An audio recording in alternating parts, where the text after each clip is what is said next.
Nutitelefoni fotograafia paremaks muutmiseks lülita esmalt sisse kaamera rakenduse ruudustik, mis aitab sul kasutada kolmandiku reeglit. Kui pildistada maastikke või päikeseloojanguid, aseta horisont ruudustiku alumisele või ülemisele joonele, mitte kunagi pildi keskele. Keeruliste valgustingimuste korral kasuta HDR-režiimi, mis aitab säilitada detaile nii heledates kui ka tumedates aladel. Teravate piltide saamiseks hoia telefoni kindlalt 2 käega ja toeta küünarnukid keha vastu. Enne pildistamist puuduta ekraanil põhiobjekti, et telefon seadistaks fookuse õigesse punkti. Võimalusel eelista kunstlikule valgusele looduslikku valgust, eriti kui pildistada toitu või portreesid.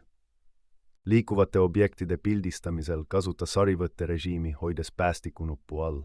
Kui pilt tundub liiga tume või hele, reguleeri säritust, libistades sõrmega ekraanil üles või alla. Paiguta põhiobjekt ruudustiku joonte ristumiskohta, et luua dünaamilisem ja visuaalselt huvitavam kompositsioon.